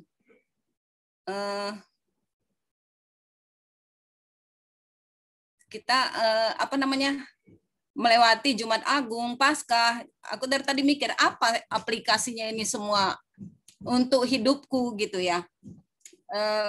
Dengan ayat yang cukup berat, kayaknya aku aja nggak mengalami apa-apa gitu. Atau aku yang terlalu berdosa sehingga tidak bisa memaknai. Tapi yang sederhana aja aku pikirkan bahwa dikatakan Tuhan menyediakan di ayat 6 itu kan hebat kali yang dijanjikan Tuhan itu kan. Sebentar aku buka ya dari Yesaya tadi kan. Menyediakan Tuhan semesta alam akan menyediakan di Gunung Sion ini bagi segala bangsa-bangsa suatu perjamuan dengan masakan yang bergemuk, suatu perjamuan dengan anggur yang tua benar. Masakan yang bergemuk dan bersumsum, anggur yang tua yang disaring endapannya, itu suatu yang bagus banget gitu ya. Dan apa aplikasinya itu dalam hidupku, pikirku gitu, sehubungan dengan kebangkitan Kristus menghadirkan keselamatan. Jadi aku berpikir yang sederhana aja bahwa di sekitar kita tuh masih ada aja orang yang tidak makan gitu ya. Aku nggak muluk-muluk, maksudnya melihat sekelilingku gitu. Aku mungkin mulai dari keluargaku aja. Di keluargaku juga, seperti aku bilang, masih ada yang berkekurangan. Nah, mungkin dengan memberi mereka makan, itu termasuk janji Tuhan yang di ayat 6 tadi, bahwa Tuhan menyediakan. Mungkin aku bisa jadi saluran berkat untuk keluarga-keluargaku yang berkekurangan. Itu memang selama ini kulakukan, tapi dengan berjalannya waktu yang seperti ku ceritakan minggu lalu, suamiku udah mau pensiun gitu. Nggak dapat uang pensiun gitu ya. Aku udah wanti-wanti ke adikku, lanjutkan estafet ya. Kalau Papa Stephen udah pensiun, aku nggak punya kemampuan lagi untuk menolong. Ada satu keluargaku yang makan aja susah banget gitu. Jadi aku udah pesan kakakku, udah pesan ke adikku yang aku rasa dia mampu lah menolong gitu ya. Kita estafet ya, aku selesai Papa Stephen pensiun, lanjutkan. Jadi itu salah satu yang aku pikirkan tadi. Mungkin ya dengan aku menolong keluarga, itulah janji Tuhan tadi. Tapi juga berpikir aku, itu kan janji Tuhan. Oke lah, kakakku menerima janji itu gitu ya. Aku mana gitu kan? Aku apa dong gitu ya? Dia tuh, aku pikir juga, ya Tuhan udah menyediakan untukmu. Jadilah saluran berkat itu, sehingga orang lain pun menikmati berkat itu. Nah, itu yang kupikirkan tadi. Dan dikatakan juga di ayat berikutnya bahwa Tuhan mengoyakkan perkabungan gitu kan. Dan di atas gunung ini Tuhan akan mengoyakkan kain perkabungan yang diselubungkan kepada segala suku bangsa dan tudung yang ditudungkan kepada segala bangsa-bangsa. Jadi kalau dikatakan mengoyakkan perkabungan itu kan tidak ada lagi susah hati. Nah, sama seperti yang tadi juga bahwa kita ini dipanggil untuk mengurangi beban orang lain. Itu sih aplikasinya. Kalau dibilang muluk-muluk apa namanya? Mungkin aku pernah berpikir kalau mendengar cerita penyalipan Yesus, aku nggak merasa bahwa aku bagian dari yang membuat Yesus disalib gitu loh. Dulu aku berpikirnya gitu ya. Itu kan orang-orang zaman dulu gitu loh. Dia tuh aku pernah membaca tulisan Gunawan Muhammad di catatan pinggir Kompas. Dia bilang gini, bagaimana mungkin seseorang disalibkan dan bisa menebus dosa orang banyak gitu. Nah, itu aku baca waktu aku SMA. Dari tadi aku sebenarnya mencari catatan pinggir Gunawan Muhammad di Kompas tentang Yesus gitu kan. Waktu dulu itu aku mengamini itu. Iya juga ya, gimana ceritanya kok bisa Yesus itu disalib dan dikatakan dosa manusia dihapuskan gitu. Nah, tapi pada saat itu aku kan nggak baca Alkitab ya. Sampai aku SMA mungkin baca Alkitab itu hanya di gereja. Nggak rutin gitu. Tapi dengan berjalannya waktu, umur juga nambah. Ya kita juga walaupun nggak rutin kali membaca Alkitab itu kita baca gitu. Dan akhirnya bahwa apa yang terjadi pada Yesus itu bukan kejadian sesaat gitu loh. Tapi udah ada pemberitahuannya, waktunya itu panjang, makanya di Yesaya ada gitu kan bahwa akan lahir bagimu ini, bahwa itu udah dinubuatkan gitu loh, bukan sesuatu yang tiba-tiba seseorang disalibkan dan menebus dosa manusia gitu, bahwa itu sudah diproklamirkan jauh-jauh sebelumnya. Dan kita mengimani bahwa itu adalah rencana Tuhan. Nah, jadi begitulah perjalanan waktu, kita semakin mengerti bahwa pengorbanan yang Yesus lakukan di kayu salib itulah kematian yang mengalahkan kematian. Ibaratnya kita divaksin dengan kuman. Nah, vaksin itu mematikan kuman. Kira-kira gitulah analoginya ya. Jadi kematian yang mengalahkan kematian gitulah, mematikan kematian itu gitu loh. Dan itu terjadi, maksudnya akhirnya dia bangkit gitu loh. Jadi kematian itu kalah gitu kan. Nah, begitu sih rangkaiannya, tapi aku agak lompat-lompat menceritakannya. Mana yang terpikirkan aja ya. Jadi begitulah kira-kira, dan yang seperti aku bilang tadi di awal bahwa aplikasi dari kematian, kebangkitan, bahwa kebangkitannya itu kita imani, itulah menunjukkan kita pengikut Kristus ya kan. Nah, kalau dia seperti tadi dikatakan Yusti ya, kalau dia nggak bangkit, Yusti tadi yang ngomong itu siapa tadi? Kalau dia tidak bangkit, maka sia-sialah apa yang kita imani gitu ya. Ya, jadi itu sih aplikasinya ya, menolong, memberi makan yang tidak makan, menjadi berkat bagi sesama, itu aja. Kecil banget apanya yang aku lakukan. Nggak bisa, maksudnya nggak ada kemampuan untuk yang lebih luas, tapi mudah-mudahan dari yang kecil itu Tuhan memberkati. Amin.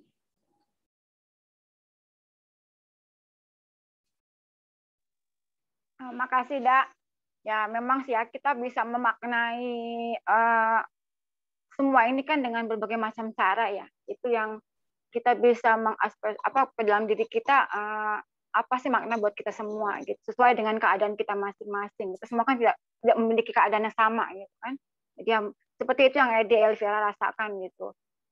Ya kalau misalkan tadi di bacaan kita ya ada apa tuak yang tua dan tua yang tua benar, kemudian disaring, ada makanan bergemuk bersumsum kan, itu pada zaman dulu perjanjian lama kan itu makanan hidangan yang terbaik kan, itu merayakan kemenangan biasanya kan, ada pesta lah disajikan hal seperti itu gitu. Dan juga di bawahnya disebutkan tadi seperti ada Elvira bilang tadi, ada tudung perkabungan yang dikoyakkan kan. Jadi saya jadi ingat tuh kalau kita nggak tahu saya kalau di suku lainnya, kalau kita di orang Batak kan kalau meninggal entah suaminya entah istrinya kan, contohnya lah suami meninggal pasti yang istri yang tinggal itu kan diberikan tudung kan, pakai apa ulos itu ya. Ada yang ngerti nggak itu artinya apa? Ya, apa tandanya berkabung. Ya. Selain berkabung, kan? ya. Selain perkabungan itu tandanya ada apa? Selain itu artinya perkabungan, itu artinya adalah bahwa seterusnya itu menjadi tanggung jawabmu untuk memiliki anak kayak misalnya, seterusnya itu adalah menjadi tanggung jawabmu untuk membawa keluargamu kepada kebaikan lah gitu, karena misalkan suami udah pergi gitu ya, atau sebaliknya gitu. Jadi ya kalaupun tadi dikatakan bahwa tudungnya dikoyakkan ya udah nggak ada kan penderitaan itu berarti ya, karena kalau saya sih memaknai di tudung itu tuh suatu makna yang sedih sekali gitu loh. Kalau saya tuh bagian kalau orang meninggal itu di orang kita suku Batak itu kalau pada saat ditudung itu tuh saya tuh siapa aja ditudung itu nangis aja bawaannya. Karena apa? Sedih banget gitu loh. Karena tuh saya langsung kayak saya merasakan itu ya penderitaan gitu loh. Penderita sedih banget, kayaknya beban banget kalau ditudungin seperti itu ya. Jadi katakan kan dikoyakkan tudungnya, nggak ada lagi penderitaan kan. Ya seperti itu kan di perjanjian lama ceritanya ya kan. Kalau perjanjian baru kan kita lain lagi ininya ya, maknai pasca itu. Jadi ya dari sisi manapun ya itu tetap menjadi makna pasca buat kita semua gitu loh. Itu begitupun buat Eda Elia ya, mungkin pada saat itu yang Eda rasakan ya itu tetap menjadi makna pasca gitu loh. Dan bisa dengan kita semua ya, kita semua kan setengah-enggaknya menjadi ini ya, menjadi terinspirasi ya, diingatkan kembali gitu loh, bahwa banyak sekali makna pasca yang bisa kita ambil dalam diri kita dan di sekitar kita ya. Kemudian makasih ya, Dak. Makasih. Siapa yang belum? Oh, Elis. Ibu Elis. Ibu Elis. Silakan, Bu. Iya, Bu. Ibu, maaf ya tadi waktu baca firman saya over 10 menit kirim makanan buat anak. Ya selama pandemi ini makanan dikirim dari rumah. Emang ibu yang baik. Apa ya yang kita pelajari minggu ini, baik dari Ibu Iren, baik dari waktu Jumat Agung maupun dari Paskah, saya melihat apa yang Tuhan Yesus rasakan ya waktu mengatakan Eli Eli lama sabachthani. Yang kita tahu Tuhan Yesus itu selalu berkomunikasi dengan Bapa. Seringkali kan kita baca di Alkitab, pagi-pagi benar Yesus berdoa, terus sebelum disalib itu ada peristiwa Getsemani juga, bagaimana Yesus terus berkomunikasi dengan Bapa. Dan juga beberapa kali juga dalam Alkitab Allah menyatakan, inilah anakku yang kukasihi, kepadanya aku berkenan. Jadi ada hubungan yang sangat erat sebagai Bapa dan anak. Saya ingat waktu saya tahun lalu sakit di tengah masa pandemi dan harus dirawat itu, yang teringat adalah bapak saya. Jadi dulu setiap ada masalah, setiap ada apa yang nggak bisa saya putuskan, biasanya saya cepat telepon papa. Ada apa yang nggak ngerti, saya telepon papa. Waktu papa saya udah meninggal, sempat itu hampir setahun, kalau ada masalah langsung. Cuma waktu begitu klik nomor HP, ya pokoknya udah nggak ada. Jadi setelah 10 tahun kemudian saya sakit itu, yang dengan kondisi yang sangat mengerikan itu, yang teringat adalah, aduh kalau ada papa saya bisa minta didoain ya. Biasanya papa yang doain. Jadi di sini saya ingat apalagi Tuhan Yesus di tengah penderitaan yang begitu hebat, dengan suasana orang-orang yang sangat mengerikan ya, mereka menghina-hina, menyiksa, mengintimidasi, dengan beban Yesus harus menanggung dosa seisi dunia. Langsung yang dia ingat adalah Bapaknya ya. Ya Bapakku, mengapa engkau meninggalkan aku? Itu peristiwa yang sangat, boleh dibilang sebagai anak, sangat menyakitkan ya, karena tidak ada respon dari Bapak, seolah-olah tidak ada respon dari Bapak. Dan dia dalam kondisi yang sangat terpuruk, sangat-sangat berat. Dan di sini kita melihat betapa beratnya beban yang harus dipikul oleh Yesus di salib Golgota. Kemudian dari pembacaan firman yang tadi, keselamatan bagi bangsa-bangsa di Sion, di sini membuat kita bersyukur. Keselamatan bukan cuma untuk orang Israel. Kalau dipikir siapa kita ya, tapi Tuhan mengasihi kita, dan buat bangsa-bangsa lain juga Tuhan kasih keselamatan itu. Kemudian yang Bu Irayan ingatkan, kita sebagai umat yang sudah diselamatkan, kita harus pikul salib. Jadi kita lakukan apa yang Tuhan ingin, walaupun menurut dunia itu kebodohan, itu merugikan, tapi kita lakukan itu sebagai salib kita. Saya ingat Bu Irayan kasih ilustrasi, bukan karena kita makan gak benar terus kita sakit, kita bilang pikul salib. Seperti tadi waktu Ibu Yusti tanya Kak Marta, gara-gara apa sakit? Dan Kak Marta kan langsung bilang, oh gara-gara saya hobi senang jajan gorengan. Jadi itu jawaban yang sejujur-jujurnya ya. Tapi kalau ada orang yang sakit, ditanya kenapa sakit, dia bilang lagi pikul salib. Ya di sini kita saling mengingatkan, memikul salib adalah melakukan yang Tuhan kehendaki, walaupun itu dianggap merugikan, dianggap bodoh oleh dunia. Dan biarlah kita semua punya hati bagi sesama sebagai bagian juga dari salib yang harus kita pikul. Terima kasih Bu Tiur, terima kasih juga Bu Yusti tadi kesaksiannya boleh menjadi berkat di mana-mana di pasar sekalipun. Terima kasih. Makasih Bu Elis atas sharingnya tadi. Semoga apa yang kita ibu-ibu semua sudah sharingkan ya itu menjadi berkat dalam arti juga menjadi inspirasi ya buat kita semua, bahwa kita bisa menjadi manusia yang lebih baik gitu loh ke depannya. Dengan ya itulah Komsel ini ya kan. Siapa sih yang, kalau saya sih selalu rindu ya, usaha deh gimana caranya saya tetap ikut Komsel gitu loh. Karena saya rindu seperti inilah. Karena apa? Sharing yang kita lakukan itu menguatkan saya gitu loh, dan itu meredakan ego saya.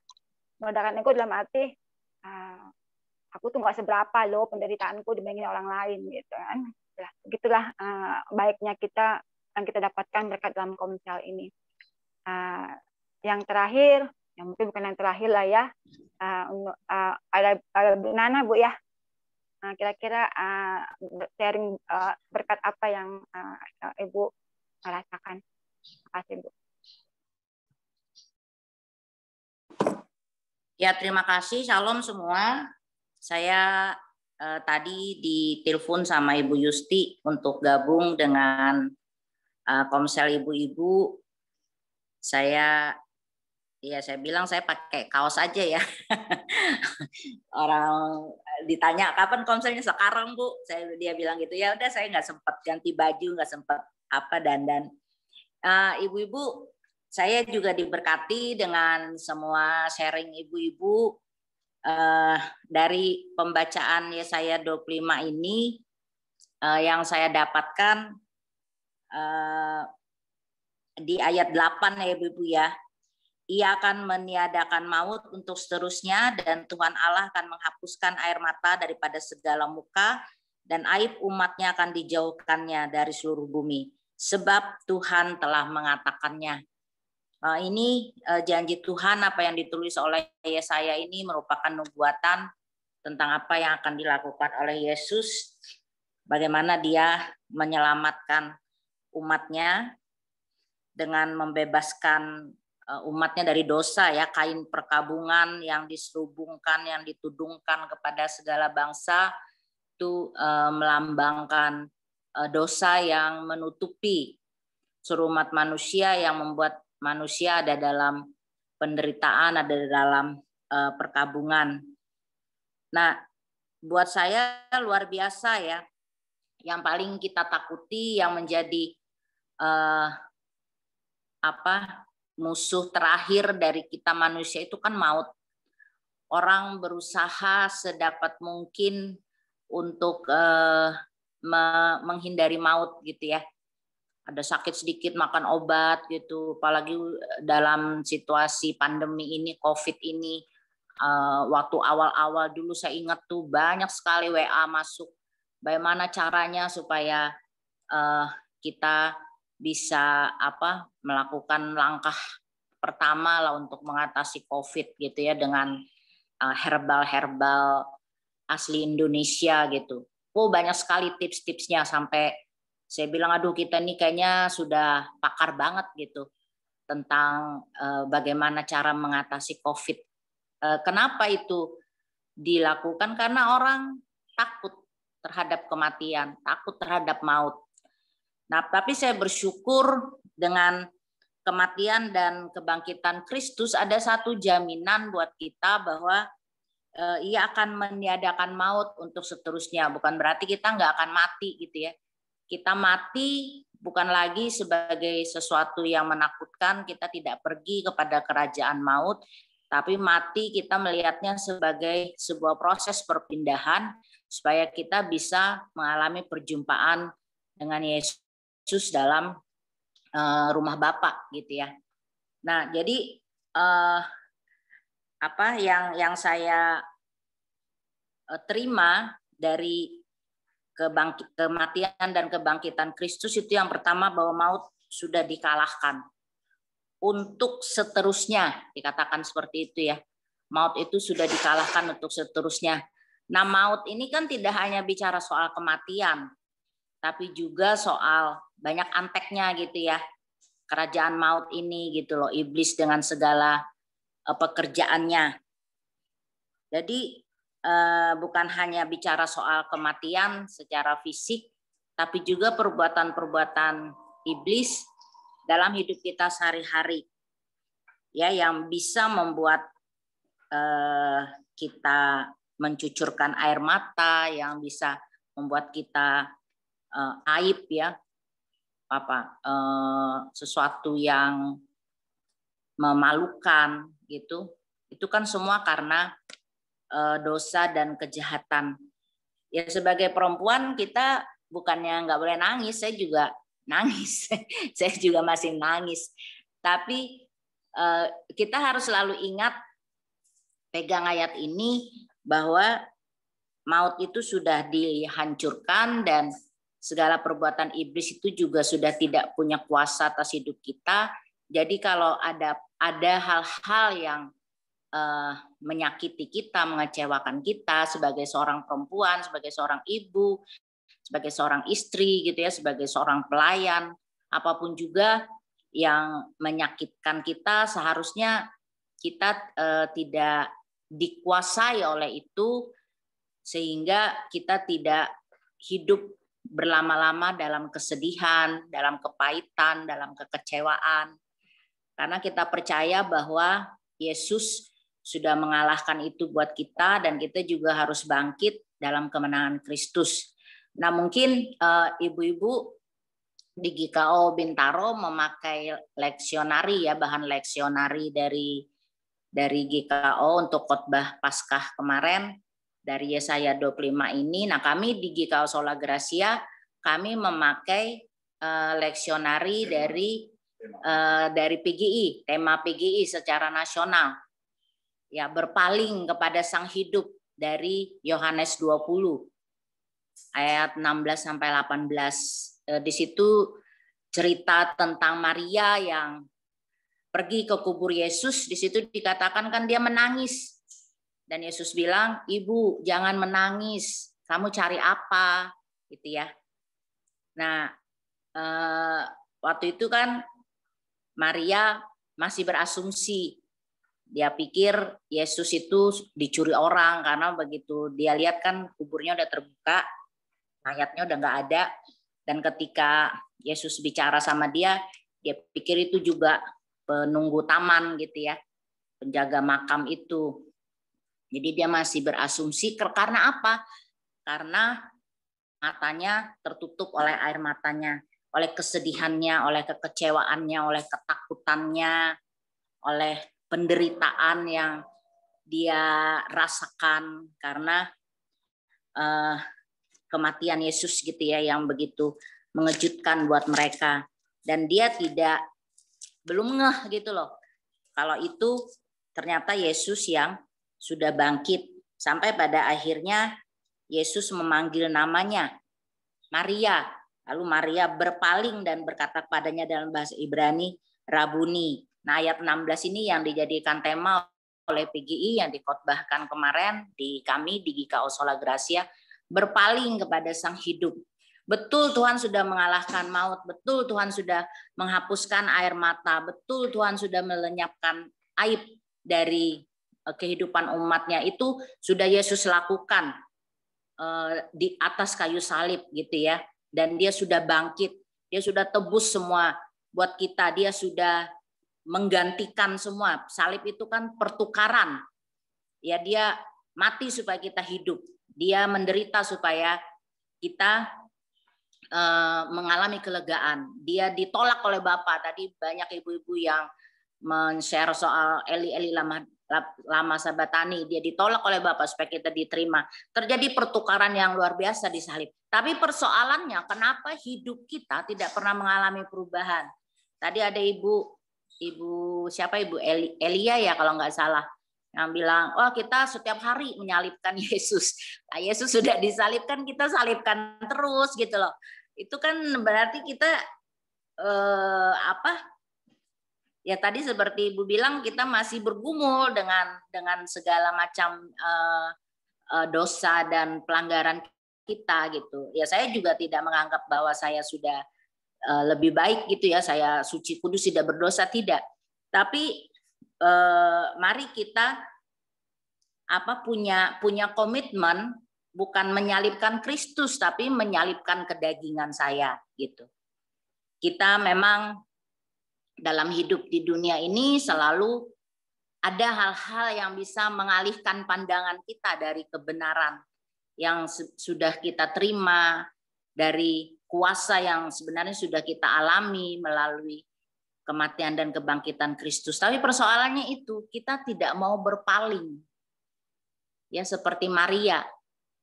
Dia nggak mau berpaling, matanya tertutup oleh air mata, kesedihan, asumsi-asumsinya gitu ya. Bahwa Yesus ini dicuri, bahwa Yesus ini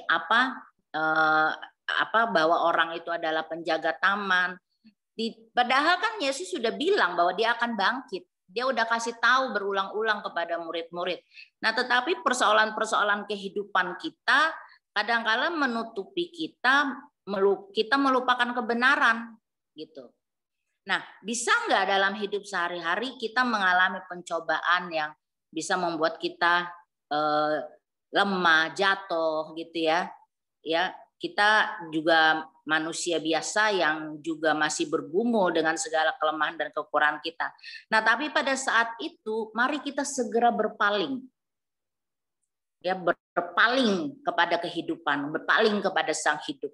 Kita dengar suara Tuhan yang menyapa kita secara pribadi. Ya, ketika kita mungkin kekeh dengan pikiran-pikiran kita yang tidak sesuai dengan firman Tuhan gitu ya. Ya mungkin di dalam hati nurani kita dengar suara Tuhan mengingatkan kita. Nana jangan begitu, Yusti jangan gitu, kamu salah, nggak boleh kayak gitu. Ingat firman Tuhan.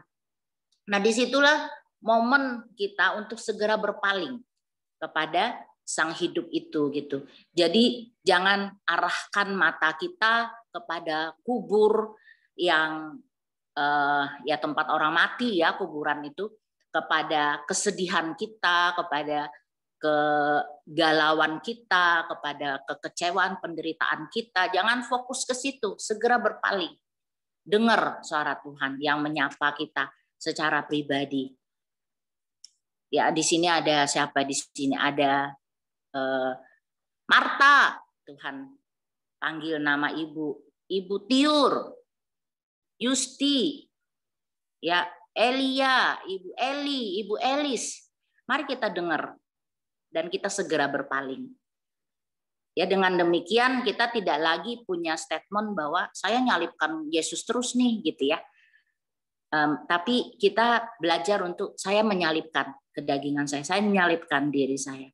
Proses berpaling itu juga bukan sesuatu yang mudah buat orang yang sedang kekeh, yang sedang fokus dengan persoalan-persoalan hidupnya gitu loh. Itu juga membutuhkan keputusan gitu.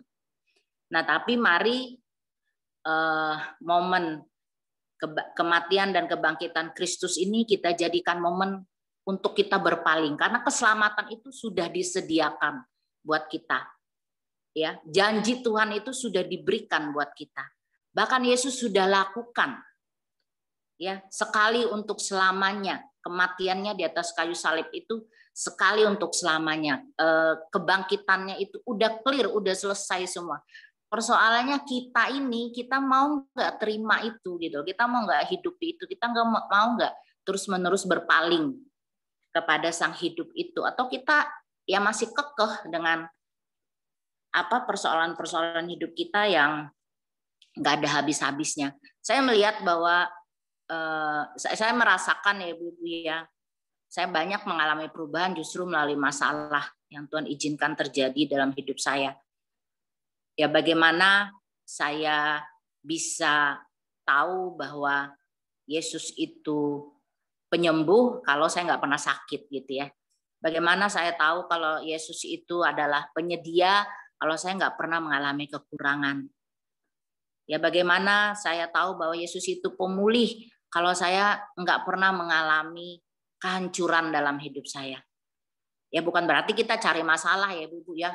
Supaya kita mengenal Yesus kita cari masalah gitu. Enggak. Tapi kalau Tuhan izinkan terjadi persoalan-persoalan dalam hidup kita, mari kita berpaling. Ya, kita jangan pakai emosi kita, perasaan kita yang lalu kita dikuasai oleh emosi kita, oleh tangisan kita, oleh apa kata orang gitu ya, oleh pikiran-pikiran asumsi kita sendiri. Mari kita segera berpaling kepada kebenaran. Oleh sebab itu memang penting sekali buat kita untuk hidup di dalam kebenaran, mengisi imajinasi kita dengan kebenaran, perenungan-perenungan kita dengan kebenaran, sehingga ketika persoalan-persoalan datang dalam hidup kita nggak gelagapan gitu. Kita nggak berjalan dengan pengertian kita sendiri, tapi mempercayai Tuhan dengan segenap hati kita dan berpaling kepada kebenaran, kepada Sang Hidup, dan kita pasti akan mengalami kelegaan, kemerdekaan, yang mengalami kuasa kebangkitan itu dalam hidup kita. Kita akan mengalami kemenangan demi kemenangan. Ya, mungkin kita bisa saja gagal, saya juga bisa saja gagal, tapi kemudian ya itu tadi, terus berpaling lagi, dengar lagi suara Tuhan, kembali lagi. Karena saya percaya bahwa maut sudah dikalahkan, ya Tuhan akan hapus air mata saya dan Tuhan akan hapus semua aib saya, dan saya bangkit menjadi manusia yang baru setiap hari bersama dengan Kristus. Saya kira itu yang bisa saya sampaikan, Ibu-ibu. Ya, terima kasih, Tuhan berkati. Amin, makasih Bu. Semoga ya apa yang sudah Ibu tadi sharingkan buat kita yang menjadi berkat juga buat kita semua ya. Bahwa ya kadang-kala kita ini kan masih sering aku ini kan hanya manusia ya. Ya namanya juga manusia, masih sah kayaknya kok melanggar gitu ya. Mungkin itu selalu yang mungkin lebih menonjol dalam kehidupan kita ya. Ketika Ibu Nana tadi, ya kita harus mulai belajar ini kan pada diri kita bahwa ya kita harus menyalibkan daging kita gitu ya, bukan menyalibkan Yesus dalam kehidupan kita. Nah, makasih Ibu Nana atas sharingnya buat kita semua. Itu menjadi berkat buat kita semua. Ya, ibadah kita udah selesai. Apa berikutnya acara kita? Doa Bu, doa. Kalian doa ada berkat. yang siapa yang berdoa? Aku kah? Iya, Ibu En doa, nanti doa penutup, doa berkat Bu Nana minta tolong ya Bu. Aku berdoa yang berdoa. Doa untuk selesai firman sama Ibu.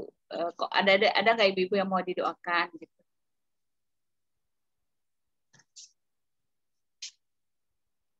Berarti doa syafaat ya, aku ya? Iya. Sama doa Bapak kami? Nanti doa Bapak kami, ya Ibu juga doa syafaat. Nanti Ibu Nana doain kita untuk berkat. Oke. Ada yang mau didoakan? Anak-anak Bu, kelas SMP kelas 3 ya, lagi ujian terakhir. Iya, sama Keko juga akhir kelas 6, Pak. Ya. SMP kelas 9 ya? Ya, kelas 9 ya. 9 ya. Itu apa? Ujian apa sih? Ujian terakhir, ujian nasional ya. Kalau dulu bilang ujian nasional, sekarang ujian apa namanya tuh? Ya gitu lah. Ujian sekolah. Ujian sekolah. Ujian sekolah ya. Ujian sekolah ya. Terus Mbak Keko apa? Ujian akhir ya. Ujian akhir ya. Ujian sekolah. Ya, ujian akhir sekolah. Iya. Sama ini. US. Hidup. Bukan UAS. Intinya adalah ujian akhir sekolah. Ujian sekolah tapi ujian akhir maksudnya gitu. Apa Ibu sakit kemarin, jadi minta, mohonlah kesembuhan gitulah. Oh, ibu mertua. Ya, dak ya. Iya. Minang mertuaku. Ada lagi? Udah ya? Ada lagi?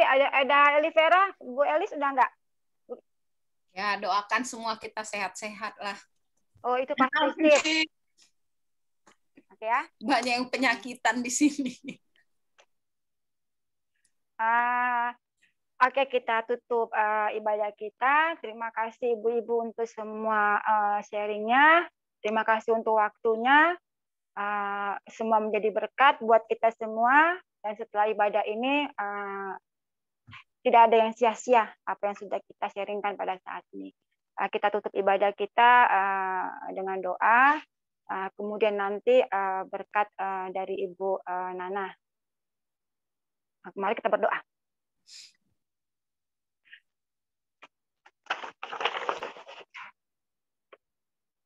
Terima kasih Bapa atas pertemuan saat ini ya Bapa. Engkau sungguh Allah yang penuh dengan kasih dan setia. Kami sangat rendah dan berdosa ya Bapa. Berulang kali kami berkhianat dan meminta ampun. Sungguh tidak layak sebenarnya kami diselamatkan oleh-Mu. Kami sering tidak taat dan lupa mengucap syukur. Ampunilah kami ya Bapa, jadikanlah kehendak-Mu dalam kehidupan kami. Terima kasih Bapa, dan pada saat ini ya Bapa, kami ibu yang ada di sini ya Bapa, sudah mendengarkan begitu banyak ya Bapa apa yang kami sharingkan. Itu menjadi berkat buat kami Bapak, menjadi bekal dalam kehidupan kami untuk kami melakukan hidup kami menjadi lebih baik lagi Tuhan, seturut dengan kehendak-Mu ya Tuhan. Ya Tuhan, pada saat ini juga Tuhan kami berdoa ya Tuhan untuk ibu-ibu yang ada di sini ya Bapak Tuhan, untuk Ibu Nana Liur, untuk Ibu Yusti, untuk Ibu Elia, untuk Ibu Elis, untuk Eda Keiko, untuk Eda Elivera, dan untuk hamba sendiri ya Tuhan. Berkatilah kami ya Tuhan. Jadikanlah kami semakin baik ya Tuhan dalam tugas kami, dalam rumah tangga kami sebagai ibu yang baik dan sebagai istri yang baik. Dan tugas pelayanan kami ya Tuhan, di dalam rumah maupun di luar rumah ya Tuhan. Berilah ya Tuhan kesehatan kepada kami semua ya Tuhan, sehingga kami bisa melakukan tugas kami dengan baik dan sempurna ya Tuhan. Ya Tuhan, pada saat ini juga Kami berdoa ya Tuhan untuk anak-anak kami yang berada di kelas 9 ya Tuhan. Mereka hendak melaksanakan ujian ya Tuhan, ujian kelulusan ya Tuhan, ujian akhir sekolahnya. Kiranya Kau tambahkan Tuhan kepintaran pada diri mereka ya Tuhan. Kau beri mereka kesehatan ya Tuhan.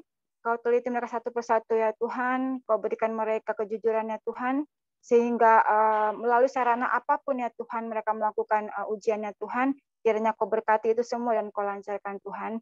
Sehingga apa yang telah mereka pelajari selama ini ya Tuhan dapat mereka pertanggungjawabkan.